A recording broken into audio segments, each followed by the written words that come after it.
sont chauds, ils sont beaux, ils sont suréquipés, remplis de la gloire du ressuscité. Et ensemble, ils vont vous mettre... Et coucou les petits loups! Allez, allez! C'est reparti là, hein? Bon, en même temps, c'est la reprise, mais mollo, d'accord? Parce que, franchement, à la fin des vacances, moi je suis toujours plus fatigué qu'au début des vacances. T'as déjà remarqué ça? Bon alors, ce qu'on se fait aujourd'hui, un petit récap, un mars et on repart. Ok? Alors tout d'abord, petite nouvelle du groupe, en règle générale. Bon, David a pris l'initiative de se couper les cheveux, tout seul. Oui, et nous avons tous été beaucoup affectés par cela. Mais bon, ça, on s'en fout. Le principal, c'est que Christ est ressuscité. Ah, il est vraiment ressuscité. Et ça, on n'a pas fini d'entendre parler. Du coup, c'est l'effervescence dans Jérusalem. Au moment même où tout espoir était perdu, une espérance nouvelle apparaît. La victoire de la vie. Alléluia! Du coup, les textes du jour nous plongent directement dans la naissance de la première communauté chrétienne. Tiens, le petit de retour de vacances aussi. En même temps, il faut bien que je bosse de temps en temps un petit peu. En effet, nous sommes au cœur de Jérusalem. Des apôtres, des femmes, des disciples ont vu le Christ ressuscité de leurs propres yeux et ils l'annoncent à tout le monde. En même temps, bon, tu me diras, c'est vrai que ça ne plaît pas à tout le monde. Ah, quoi? Oui, les disciples de Jésus, évadés. Mais ça fait 3 fois cette semaine. C'est pas une prison que tu as, c'est une gruyère. Tu leur as donné les clés ou quoi? Non mais c'est quoi ça, hein? Ils jouent au chameau et à la souris. Au chat et à la souris. Au chameau, ça ne veut rien dire. Et oui, les premiers chrétiens sont remplis de l'Esprit Saint. Ils annoncent Jésus ressuscité partout dans toute la ville de Jérusalem. Ils guérissent les malades, ils rendent la vue aux aveugles et font des miracles, en veux-tu, en voilà. Ce qui agace évidemment profondément les Juifs qui ont voulu la mort de Jésus. Du coup, ceux-ci mettent les apôtres en prison, mais les apôtres à chaque fois arrivent à sortir de la prison. Tantôt ce sont des anges eux-mêmes qui viennent et qui ouvrent les portes, tantôt un tremblement de terre fait effondrer toutes les portes de la prison, les apôtres n'ont plus qu'à sortir, ou encore ce sont les gardes qui se convertissent et qui leur ouvrent les portes. Ouais, et truc de dingue, plus ils sortent de prison, plus les gars qui croient en Jésus-Christ sont nombreux.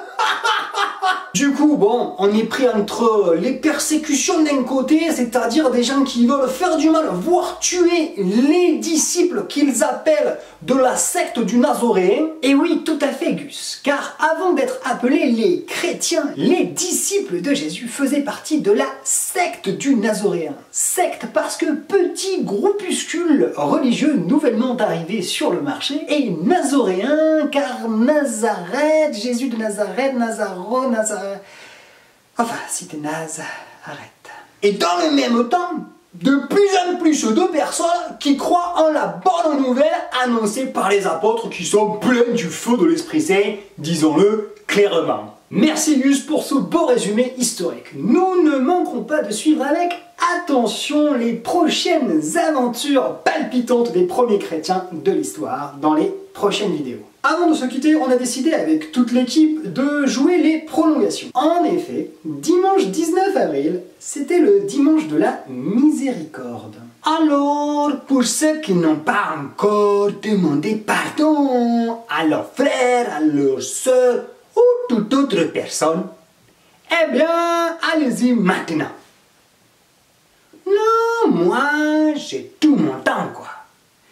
Chez nous, on dit que quand Dieu créa le temps, il en fit assez. Alors, j'attends. Bon, et bien, sur ce petit exercice familial fort sympathique, je n'ai plus qu'à vous souhaiter une excellente journée et je vous dis à bientôt.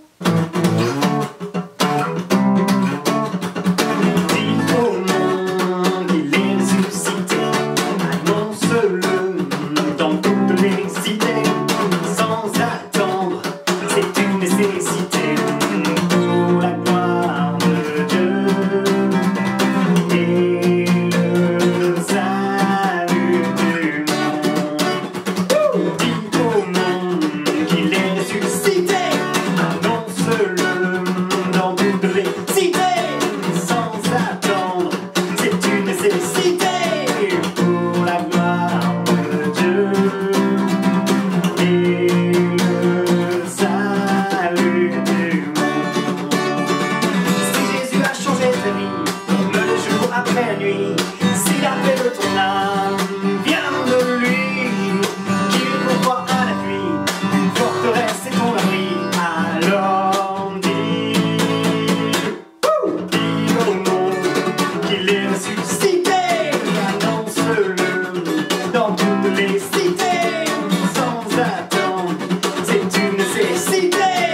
Il est ressuscité, annonce-le dans toutes les cités, sans attendre, c'est une nécessité.